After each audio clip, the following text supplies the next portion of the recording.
Chers amis, aujourd'hui je ne voudrais pas vous parler d'une plante du jardin, mais de quelqu'un qui est quand même assez souvent, à savoir le jardinier. Le point de départ, c'est une fameuse apparition du Christ lui-même après sa résurrection, que nous entendons à l'évangile le jeudi de Pâques dans la forme extraordinaire. Marie-Madeleine se tint dehors, écrit saint Jean, près du sépulcre, versant des larmes. Et comme elle pleurait, s'étant baissée pour regarder dans le sépulcre, elle voit deux anges vêtus de blanc, assis au lieu où avait été le corps de Jésus, l'un à la tête et l'autre aux pieds. Ils lui dirent : « Femme, pourquoi pleurez-vous » Elle leur répondit : « C'est qu'ils ont enlevé mon Seigneur, et je ne sais où ils l'ont mis. » Ayant dit cela, elle se retourna et vit Jésus debout, sans savoir néanmoins que ce fut Jésus. Alors Jésus lui dit : « Femme, pourquoi pleurez-vous ? Qui cherchez-vous » Elle, pensant que ce fut le jardinier, lui dit : « Seigneur, si c'est vous qui l'avez enlevé, dites-moi où vous l'avez mis, et je l'emporterai. » Pause. Chers amis, pourquoi Jésus, le jour de sa résurrection, apparaît sous la forme, prend l'apparence d'un jardinier ? Il aurait pu apparaître sous l'apparence d'un vigneron, puisqu'il avait dit quelque part « Je suis la vigne, mon père est le vigneron ». Il aurait pu apparaître sous l'apparence d'un berger, parce qu'il a dit « Je suis le bon berger ». Il aurait pu apparaître sous l'apparence d'un pêcheur, parce qu'il a dit à ses apôtres « Je ferai de vous des pêcheurs d'hommes ». Mais non, un jardinier. Je pense que c'est pour apprendre à Marie-Madeleine et aux apôtres qui vont écouter cette histoire après, comment être au contact, comment exister auprès d'une âme fervente, aimante, qui cherche Dieu. Au fond, il veut apprendre à ses prêtres, mais aussi à tous ses fidèles, comment se tenir en face d'une âme qui dit « Je cherche mon Seigneur ». Et il y a plusieurs choses que le jardinier nous apprend dans ce domaine-là. D'abord, dans un jardin, il faut qu'il y ait un jardinier. Vous pouvez avoir un magnifique paysage de nature, s'il n'y a pas de jardinier, c'est quand même pas un jardin. Le travail du jardinier, il est certes minime et laborieux. C'est pas lui qui fait que les plantes poussent.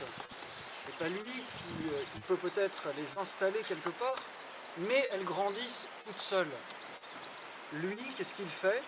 Il clôture, il nettoie, il taille, il arrose. Et ces outils, j'en ai apporté quelques-uns pour montrer ça à nos amis citadins, sont tout à fait violents ou dérisoires par rapport au travail à accomplir. C'est du métal, c'est tranchant, c'est dur, c'est froid, c'est dangereux, mais la plante elle-même se rit du métal. Elle sera toujours beaucoup plus belle, et lorsqu'on arrache quelques plantes qu'on appelle mauvaises herbes, elles sont de toute façon plus belles que tous ces outils qui servent à nettoyer le jardin. Et ça, avec cela, Jésus nous apprend déjà quelque chose, c'est que je peux bien sûr aider une âme, je peux aider un de mes frères chrétiens, aider un de mes camarades humains qui cherchent Dieu. En attendant, mes outils sont toujours dérisoires par rapport à l'action de Dieu. Et cela, un jardinier en a toujours à peu près conscience, à moins qu'il ne cherche à détruire la nature plutôt qu'à l'embellir. C'est le premier point. Mais il y a aussi autre chose. C'est que dans un jardin, le jardinier doit faire très attention à toutes les plantes qu'il côtoie.